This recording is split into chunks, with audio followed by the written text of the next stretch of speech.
and welcome to my channel. I'm Ros Clark. This is Ros Clark Craft. This is my home and this is where I am doing my regular fortnightly roundup of everything I've been making, everything I've finished, some plans, some purchases, and I'm going to start, as I did I think last time, with something off the wall. I'm calling this my off the wall segment. Quite pleased with that. So this is, there we go, off the wall. It normally sits just up here, and it is a collage. Let me show you that, hold it a bit nearer so you can see how it's made. So it's a combination. These sections are collage, these sort of lilac blossoms, and the butterflies are collaged, and then the background is painted, and you can sort of see here stenciled as well.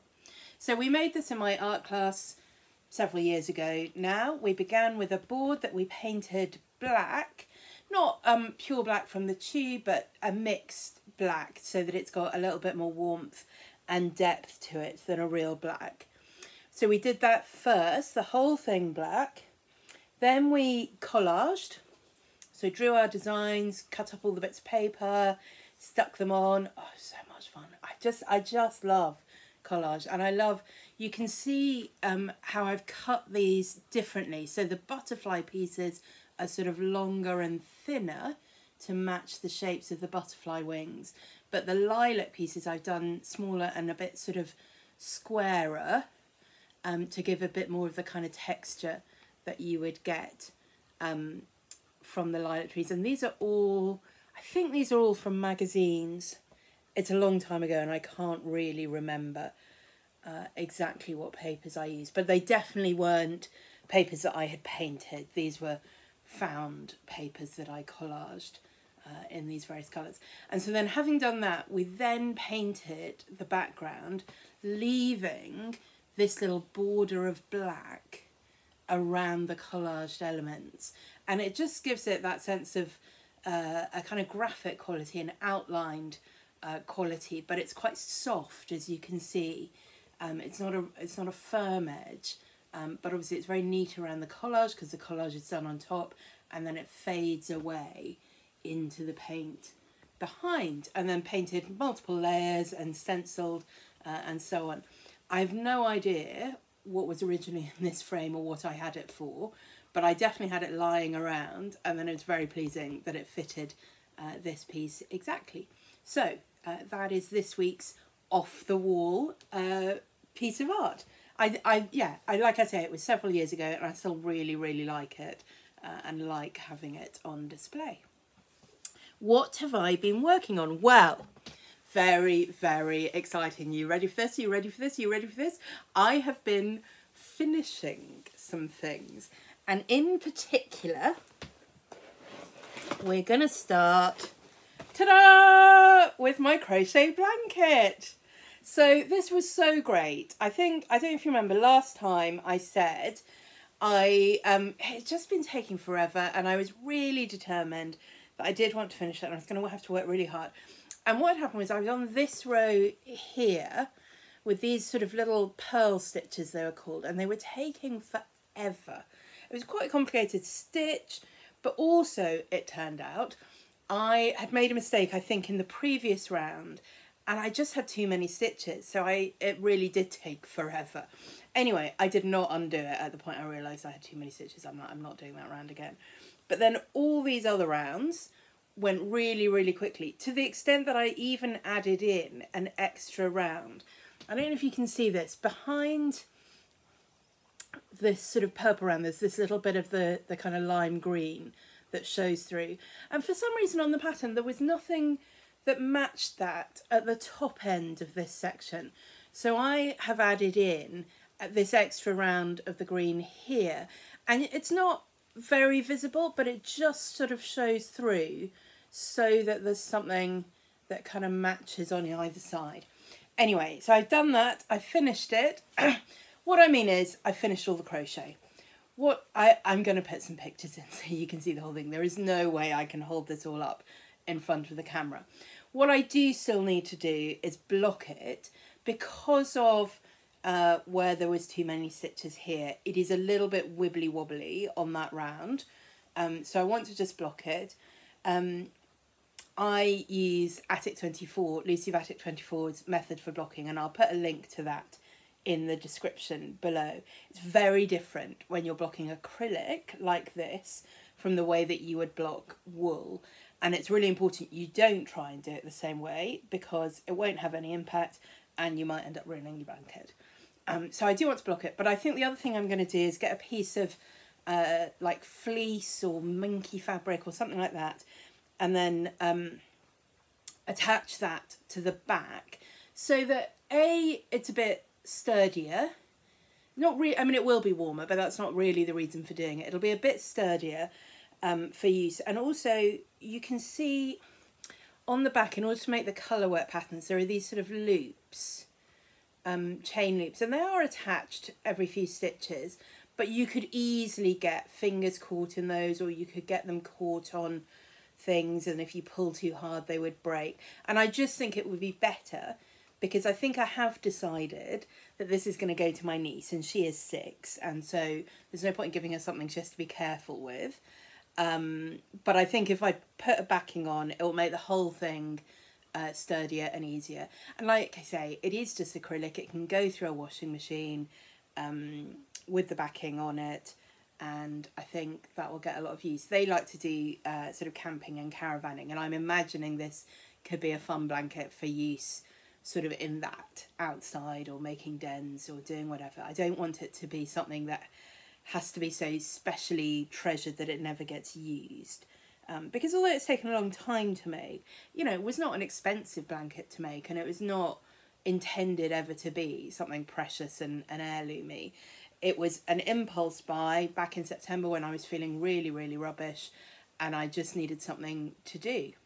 And this has been great as a sort of lockdown project, but I don't need to keep it. I don't think it needs to be special, and I think she'll really enjoy it.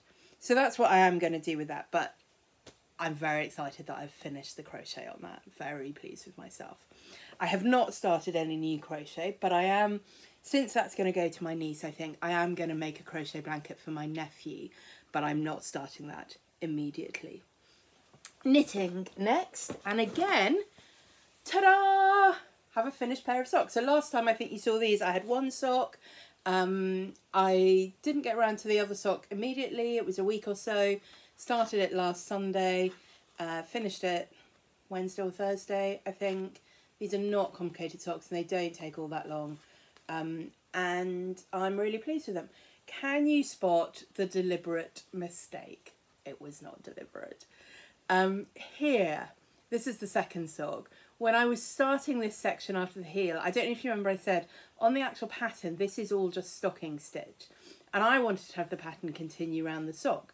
So on this sock, I carefully worked out that I would need a couple of extra stitches and how I would divide that up so I would get the correct number of repeats in a round. And I carefully did all that maths so that it worked on this sock. And then for some reason, I just didn't do the alternating pattern on this side. So you've got 2 sets of rib next to each other, and then I turn it around, 2 sets of rib next to each other.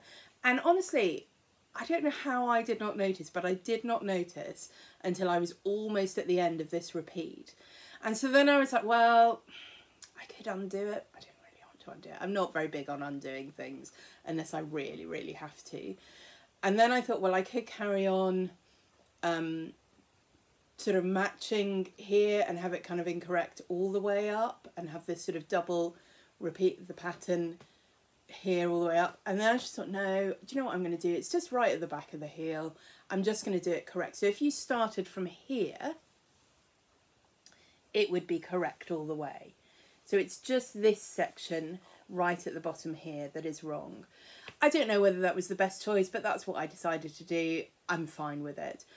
I think once I'm wearing them, if anybody's near enough to notice or care, I mean, good for them.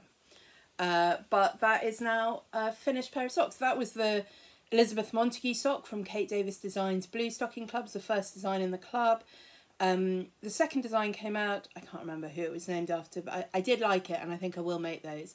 The third design came out and I was slightly disappointed because it's basically a plain vanilla stocking stitch sock. The only thing that is nice about it is all the socks do have a knee length version as well as a calf length version.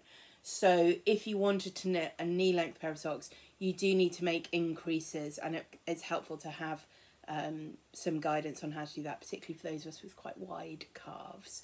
But I don't know that I ever will do that.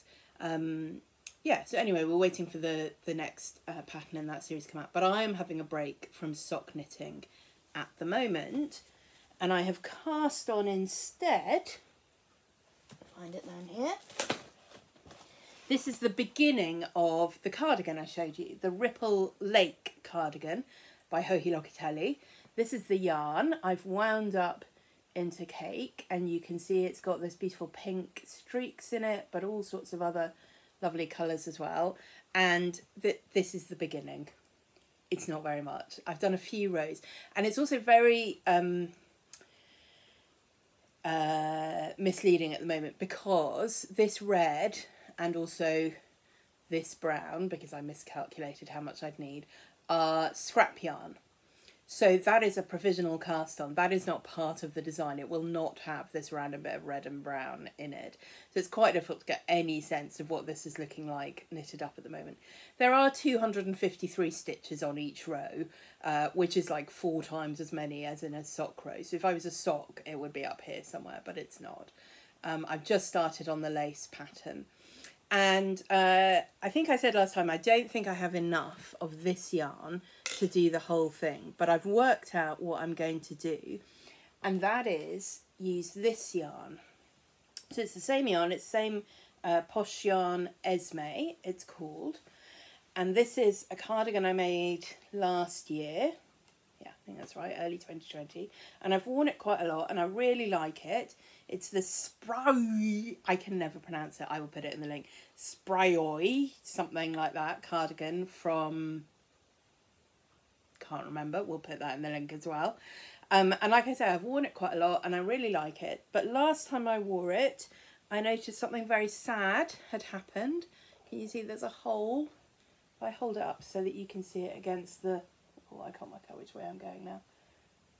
Against the wall, there you go, you can see there's quite a big hole in the lace. And the thing is, if it was a hole in the stocking stitch pattern, that would be pretty easy to darn. Well, it would be if I had the yarn. I'll tell you about that in a minute. It would be relatively easy to darn. But it's in the lace pattern, and I don't know about you, but I just think darning lace, that is just a thing I don't think I need to do. So I'm a bit sad because, like I said, I did wear it a lot and I do really like it. It's got these fun coloured buttons on it. Nice lightweight summer cardigan. But actually, the Ripple Wave cardigan is going to fill the gap from not having this in my wardrobe. And even if I did want to darn it, I don't have any of the yarn left. I made a pair of socks with some of the leftover yarn, and then the rest of it went into pom-poms.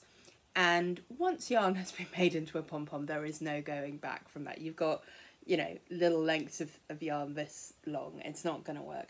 So I literally don't have any. Normally after I've knitted something, there would be, you know, a sizable amount of it left. And even if I use it for something else, usually there's little tiny scraps, and I don't throw yarn away generally. But yeah, I was trying to use up all my scraps. So I made this pom-pom wreath, and then now I don't have any yarn for darning, and I don't want to undo the socks because I really like them, and in fact I'm wearing them right now. They're one of my favourite pairs of socks.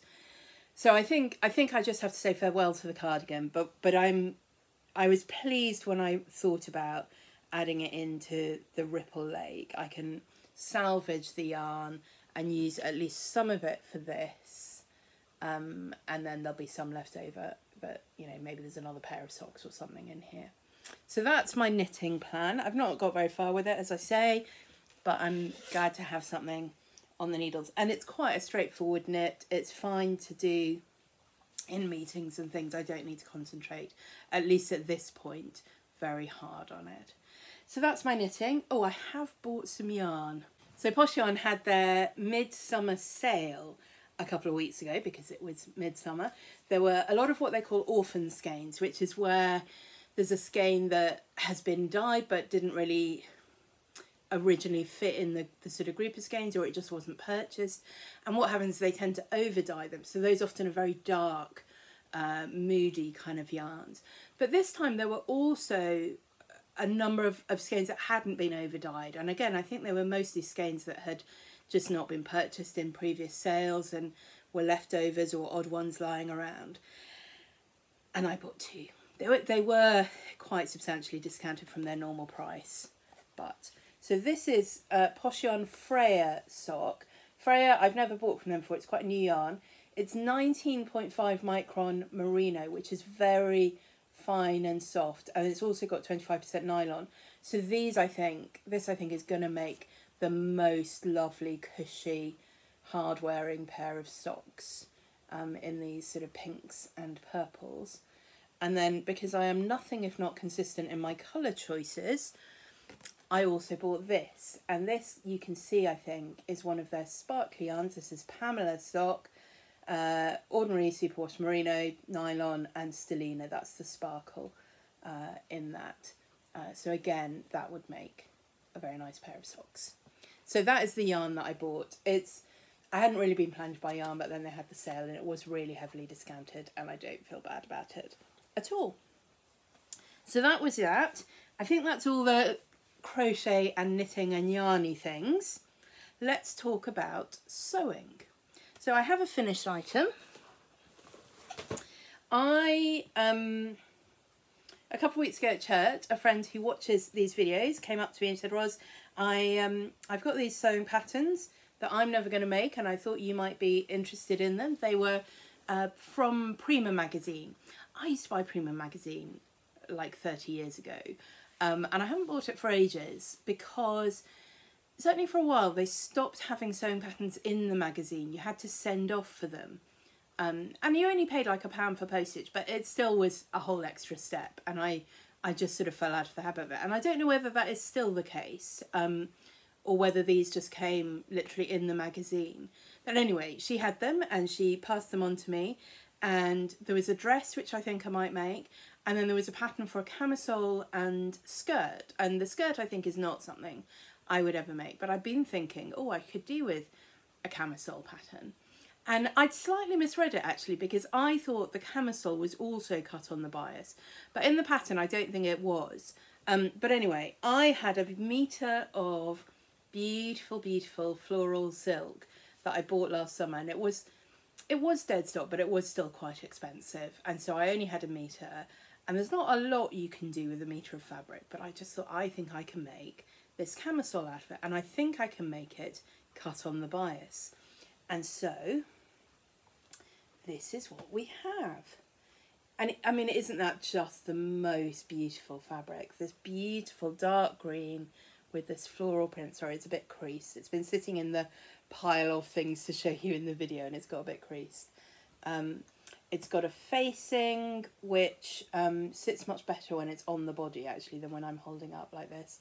And then I made it to the pattern, but just cutting it out on the bias, as I say.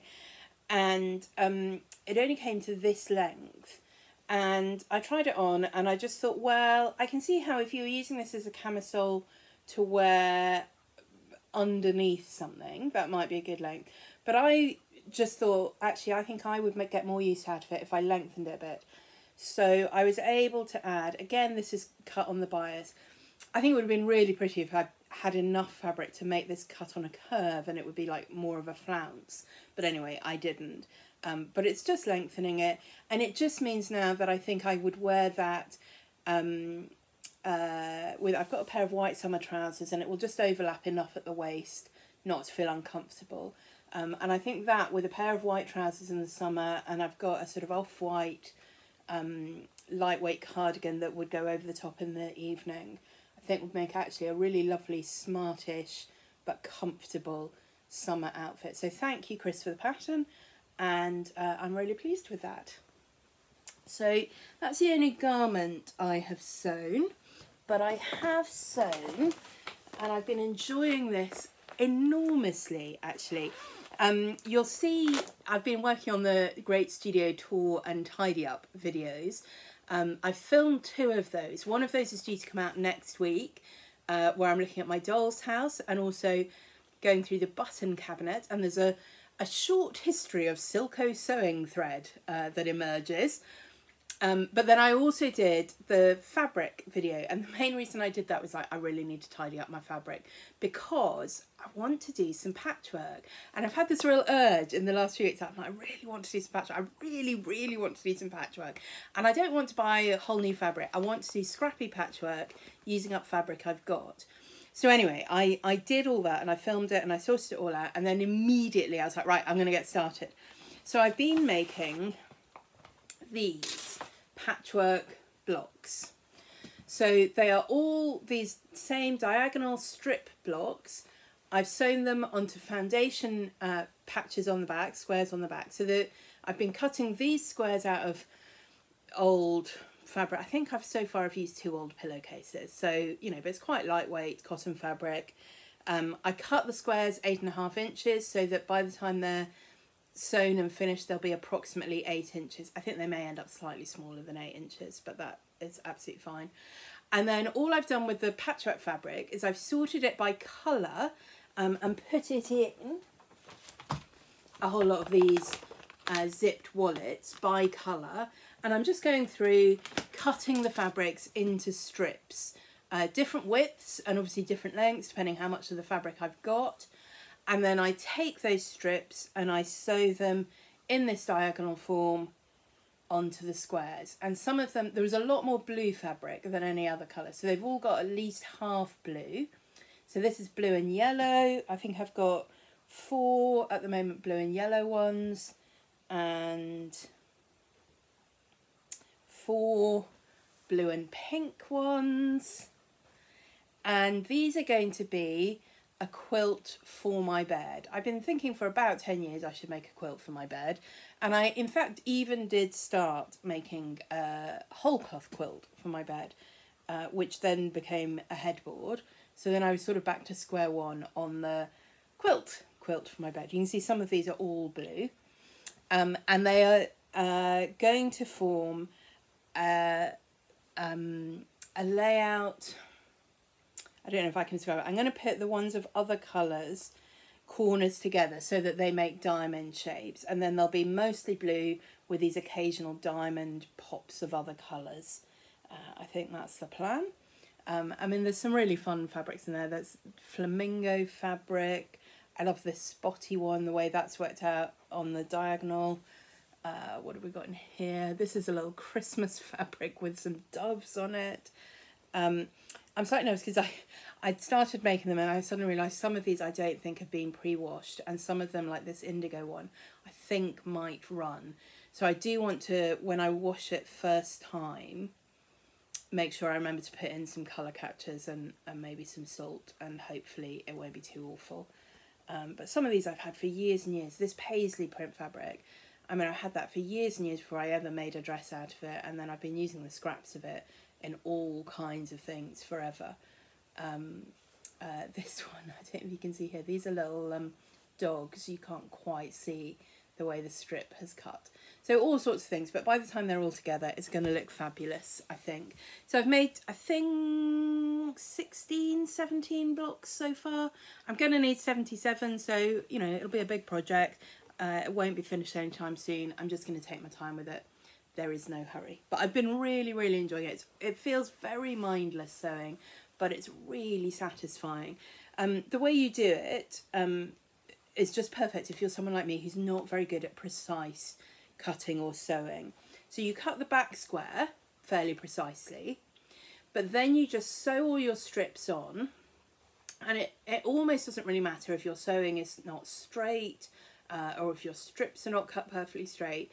You just have to make sure that you cover the entire background square, and then once it's done and you've pressed it all, you just cut it all off. So, you know, it ends up perfect no matter how rubbish you did it along the way, and I like that a lot. So that is what I have been sewing. I have got some purchases to show you. Now, I bought 2 fabrics actually. I did show if you've not watched the first episode of the Great Studio Tour and Tidy Up, I did show you the other fabric that came from this same shop in that, because I thought I might have already sewn it up by now, but I haven't. It's a viscose, it's sort of an off-white viscose with huge tropical leaves and fabulous colours printed all over it, and it's going to make another of those viscose dresses like the William Morris one.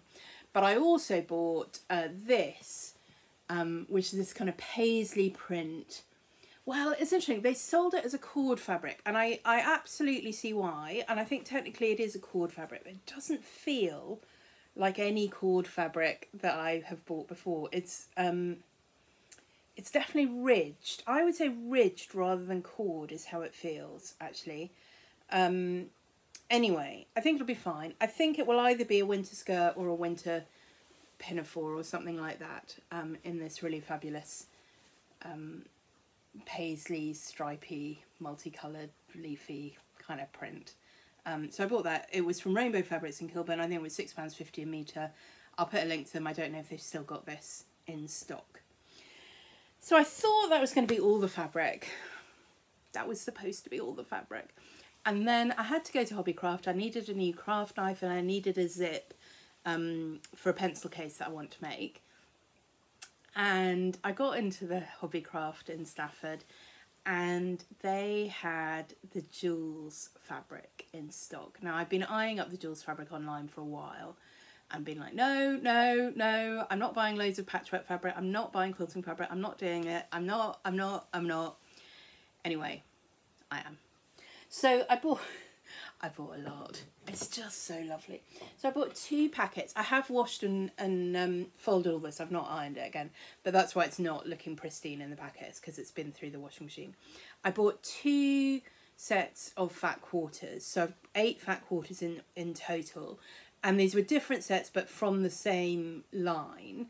I think it was called Oh Sew On then, and so it's got the very classic Jules floral kind of print.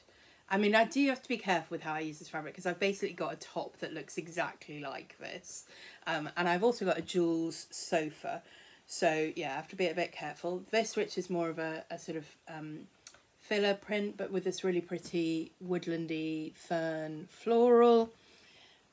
This checked fabric, and this leafy print one. I think that was the first bundle. I can't know, that can't be right. I don't know which bundle they came in. Anyway, this with the sort of deep green leaf print. This with the sort of real country print with the birds and the berries and the pheasant and the squirrel. Yeah, I really like that. Then another of the big florals, but this time on a navy background. I mean, if they'd had yardage of this, I would have bought yardage of that, but they didn't. Navy with the pink and white florals. I mean, isn't that just beautiful?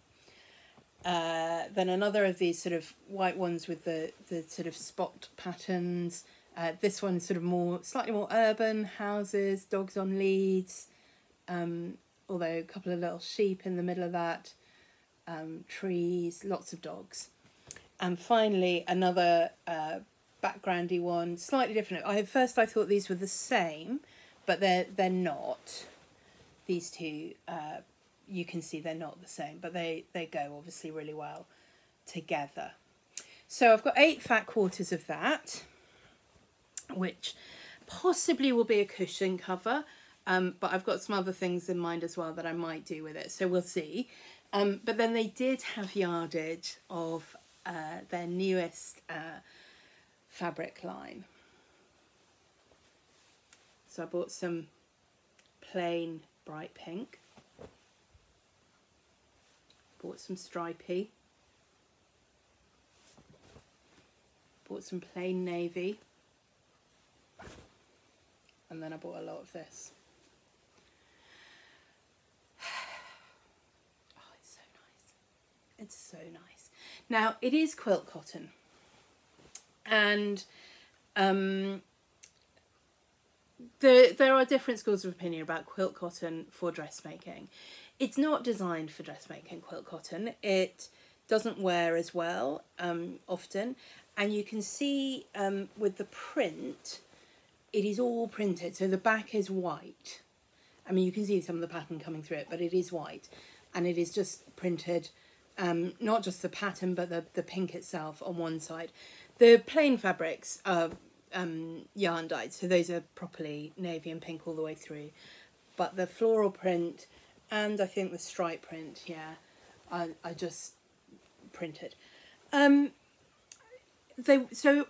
not expecting these to make the best, hardest wearing garments in the world, but as quilt cotton goes, it's nice quilt cotton.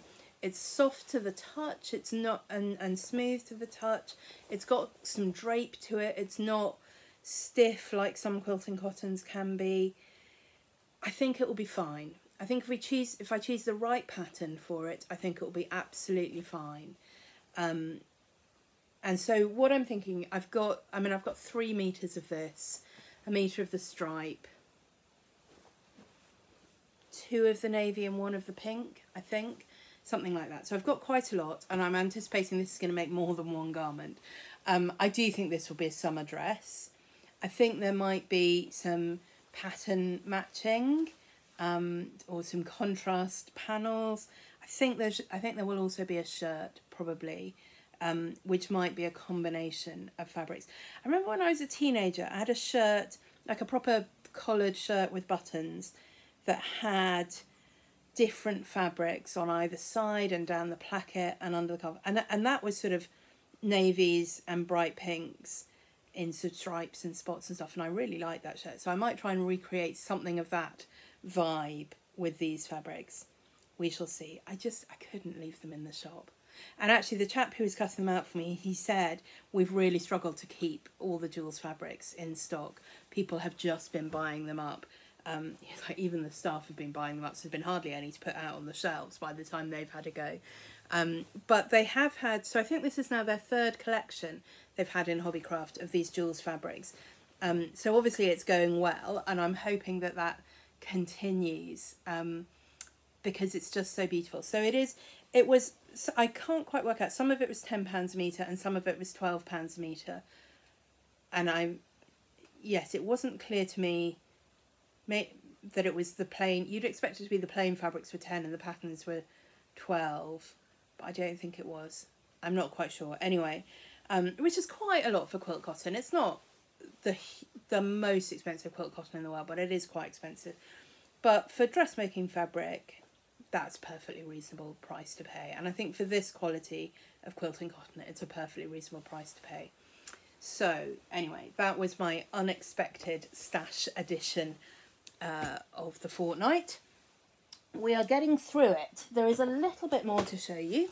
This is the other sewing related thing I bought. So Beautiful by Kenneth Wong of Itch to Stitch. There are a number of things that made me think I would like to try this book. So you get 8 patterns, and you can see sizes 00 to 20. Now I think those are American sizings. So in UK sizes, it's about 4 to 24. So that's quite a good range. And you know, if you're someone who's not always in the standard size range, that's nice to know. Patterns here in the pocket at the back of the book. Let me just get one out so you can see. So I don't think you have to trace them for overlapping. I haven't checked whether they're printed on the back and the front, but you can see anyway, big size range there. Nicely printed patterns. And I liked the sorts of clothes that are in here. And I also like that it's not a book designed for absolute beginners. There are a lot of sewing books out there designed for absolute beginners. If that's where you're at, you have your pick. I think if you were a complete beginner, you could have a go at some of these, but you would need to be really determined, and you would need to really, yeah, maybe bring in some other resources to help you understand exactly what's going on. But also lots of options. So this is the first dress, sleeveless summer dress with that nice sort of tie front detail. You could also make it into a top, and you can also make it with sleeves. So there's 8 basic patterns, but each of them has got several options. Let me show you. the tacked sang. I think this is probably one of the ones I'm least likely to make, this sort of jacket, sort of a wrap style jacket. She's made it with some quilted fabric, but you know, you could make it in other things as well. Okay, this is also one that I think I'm unlikely to make. I don't really like that cold shoulder look. I think it's a bit weird. But anyway, it is very trendy at the moment. So there's a dress and a top there. I mean, probably if you really wanted to do it, you could adapt it to have shoulders, but I have other patterns that have shoulders that I'm going to use. Now, this is one I definitely plan to make, the Carlsbad. This sort of loose, drapey, waterfall cardigan style. I have a number of cardigans that sort of style in my wardrobe, and I'd really like to be able to make them. You could also make it without sleeves. I'm not sure I would do that. What else have we got in here? I'll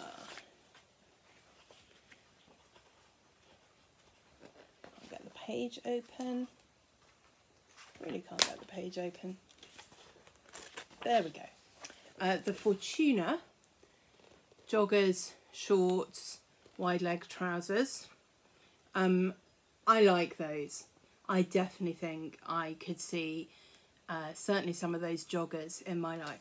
And this is the kind of thing I mean about it being not complete beginner's pattern. She's not just put pockets in here, front and back, but these pockets have got, it's a knit fabric, the pattern is designed for, but these pockets have got a binding made from a woven fabric, so that they become a real design feature. I think they look really great. I've got wide leg trouser patterns. I'm not sure I'd necessarily need another pair of those. I don't wear shorts very much. I do have a pair of shorts, but I don't. But maybe I'll make some for the summer. We'll see. But I definitely want to make some pairs of these. I think they will be really nice.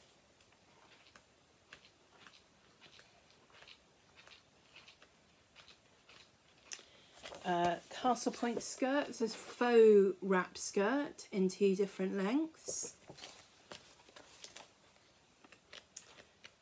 A Palermo dress. You can see this is really similar to the dress that I've been making, the one that I made out of the William Morris print fabric with the tiered skirt.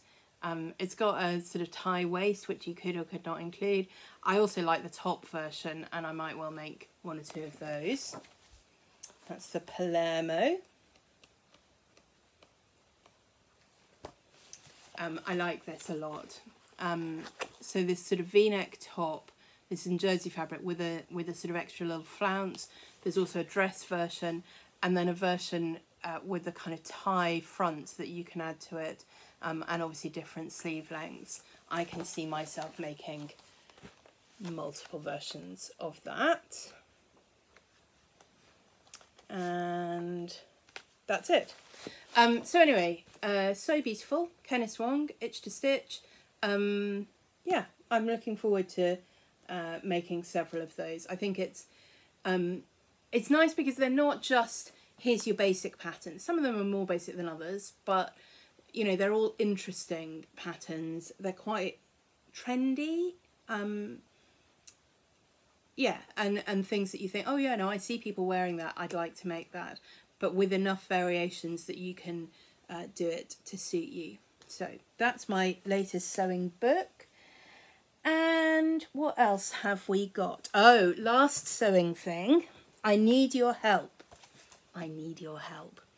So you remember I have shown you previously the Friday Pattern Company Ilford jacket. I made it in the navy twill, made it in the pink denim, and I want to make one more version of it. And I want to make it for the winter, and I want to make it out of pink faux fur. So I have ordered 7 samples of pink faux fur fabric, because these are quite expensive fabrics, and you know, you want to be able to touch them and feel them and see, is it really worth paying more for the really expensive one? Could I get away with the cheaper one? How do they feel? How are they going to sew up? So these are all from, I think it's the fakefurshop.com, Europe's biggest in faux fur. I will put a link in the description below. And so I've ordered 7. I think I've ruled some of them out already, but I want to show you them and just show you the different kinds of quality that you can get. So I'm going to start with the cheapest, which is this. So this is 50% acrylic, 50% mod acrylic. I don't know what that means. In colourway Blossom. So it's got this nice sort of, you know, long, wispy kind of fur. It does feel very fake. There's no two ways about it. It does feel very fake. Kind of thing that you'd have on a cuddly toy that you wanted to be able to put through the washing machine. It's a knit fabric in the background, so it's got a little bit of stretch to it. I don't love it. I don't love the feel of it. I don't love the colour of it. It's very candy pink. So that is not what I'm going to go for. That is €19.95 a metre. It's 1.5 metres wide, so it's wide fabric, but that is approximately £20 a metre. That is not cheap, and that is the cheapest that there is. So you can see why it's worth getting samples, because I might have been tempted to order that, and then I'd still have spent £40 or £50 on something that just felt really cheap and nasty. So that's that one. The next one, I'm going to show you this. This was my mistake, really. If I'd looked more carefully at the pictures online, I'd have realised it wasn't, in fact, a faux fur. I think it said feathery. Anyway, it's just not suitable for a coat in the way that I'm aiming for. That is 100% PES. Don't know what that is. 160 centimetres wide, so again, really wide fabric. That is €42.95. Pretty, but not for what I want it for. So that's easily ruled out. What else? This is Puffball Old Rose, 150 centimetres, 85% mod, 15% PES. Again, your guess is mine. It's all fake fur. These are all going to be man-made fibres. Feels really nice and soft. You can see it's got a nice sort of texture to it. It's not the colour that I was aiming for. I mean, you don't look at that and think old rose, do you? You look at that and you think brown. Anyway, so that's ruled out. This is slightly cheaper, actually, should have come earlier. This is Old Pink, 150 centimetres wide, 100% PES. This is €41.10. This has got, this is so tactile, really fuzzy, furry, can't help stroking it. It's not got a long nap to it. You know, they're not sort of long strands, which actually makes me think it might wear quite well on a coat. It's not, you know, when it rains and you've got the longer thing, you can see that ending up looking pretty bedraggled. And I wonder if this would wear better than that. It's a slightly dusty pink. I think it's a very pretty colour. That one is definitely in the running. Let's hold that there. Let's check where we're at. Yeah, no, that's right. So that one was slightly cheaper. Okay, we are now going up to the more expensive ones. This is Strawberry and Cream, 150 wide. This is 89% MAC, 11% PES. No idea. €59.95. This has got a longer pile and also a sort of fuzzier part. Can you see that, how the strands are not all the same length? It's sort of coming off. It has a very natural looking, there you go. There you go. Very natural looking feel to the fur on this one. Very soft. Very lovely. Now I've got 2 of that. No, that's different. I thought I had 2 of that. Maybe that was the same as this one. No, I don't know. Maybe I don't. Anyway, that is, yeah, £59.95. That is still in the running. This one is also £59.95. This is 150 wide, 100% PES. This is, I've never felt anything so soft in my life. This is just, you just want to keep rubbing it against your face. It's so lovely. It's a very even length. This one very dense. So soft, so soft. I wish you could feel how lovely that is against, oh, it's so nice. And again, £59.95, that's definitely in the running. And then finally, this was the most expensive one. This was 37% MAC, 55% AC, 8% PES, Siberian Rose. This is $62.50.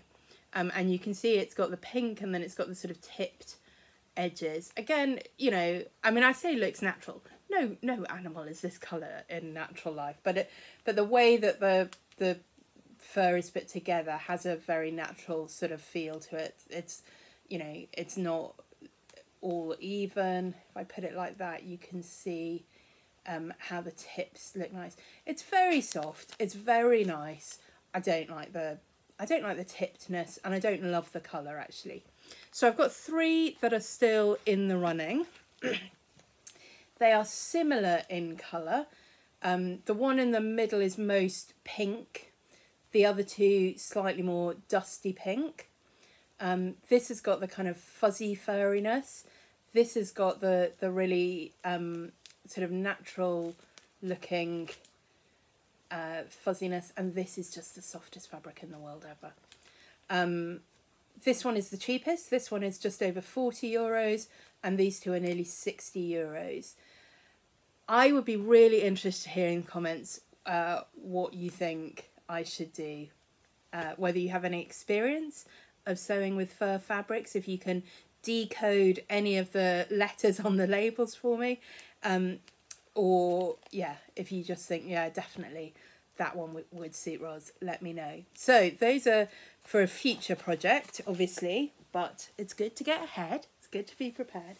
Now, I had one other piece of haul this week. I've not done any stitching. I've not done any cross stitch or needlepoint, but I do have some haul.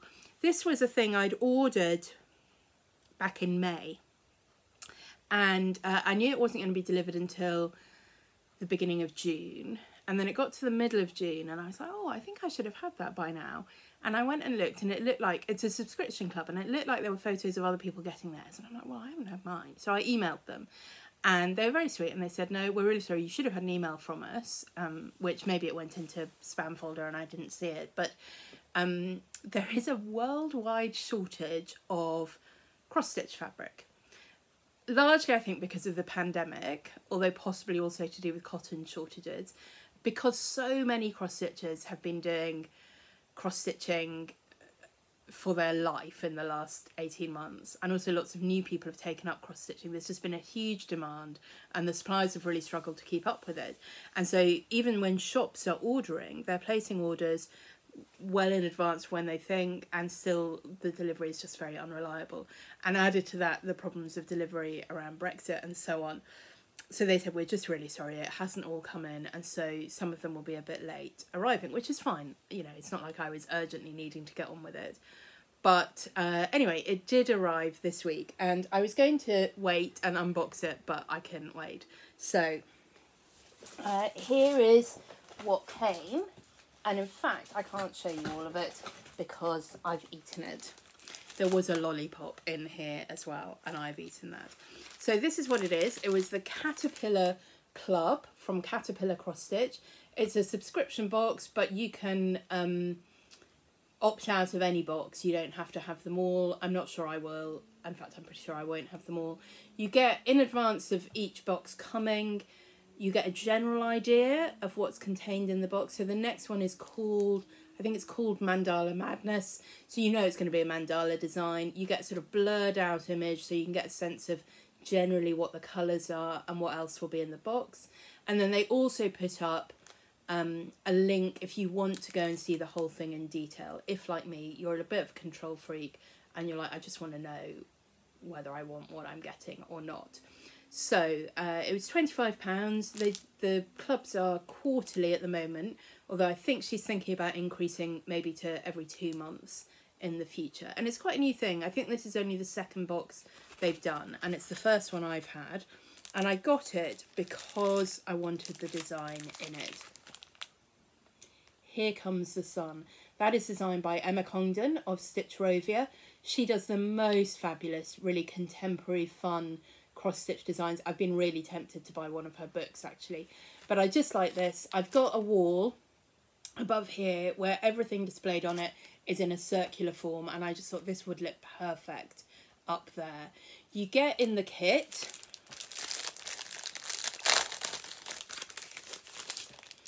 pretty much everything you need. So there was this, which is a thread holder in the shape of the sun. I think that's quite fun. You put your thread through the holes and it will drop through between the rays of the sun. So that's your thread holder. You get this, which is their standard way they send thread. And again, these cards work really well. You've got the thread wrapped round and you can put all your leftovers through the little holes to keep them safe. Just beautiful, sunshiny. Those are just my colours. You get, obviously, the fabric, you get a needle, and then you get the pattern, which is obviously charted. I won't show you the chart there. So that was that, and then there's also one other thing. There was the lollipop, which was really gorgeous. I think I might have taken a photo. It had like gold shiny bits in it and was really delicious. And you also get this little notebook. It's not the world's best made notebook. You can see the thing isn't completely centered. It's a little bit yeah, it has a slightly homemade feel about it maybe, but it's quite fun. It's got graph paper in it, and the idea is that you could use this if you needed to sketch, to chart out parts of your cross stitch design. Either if you wanted to do a new design or if you were making amendments to a design, you could use the graph paper in this little notebook just to work out exactly what your stitching should be. So that's quite a sweet little thing, I thought, in a cross stitch subscription box to have, a little graph paper notebook. So you got the notebook, you got the lovely lollipop, you got the thread minder, and then you got the stitching kit for the Emma Congdon Here Comes the Sun. So I am going to start working on that, I think, quite soon. I think that's going to be a really fun thing to stitch and to have on the wall for the summer. I think that is everything I have got to show you, everything I've been working on, everything I've finished, everything I have acquired, shall we say. I will be back in 2 weeks' time with my next catch-up video, but in the meantime, next Sunday there will be the next part of the studio tour featuring the doll's house, the button cabinet, the threads, the history of thread, something like that. And as I say, I've already filmed the next part of that, so that will come out in 3 weeks' time, going through my fabric stash. Hope you're all doing well. Don't forget to leave a comment telling me what you think I should do about the fake fur, and I will see you next time. Thanks so much for watching. Don't forget to subscribe, to like, to click the notification bell and leave a comment.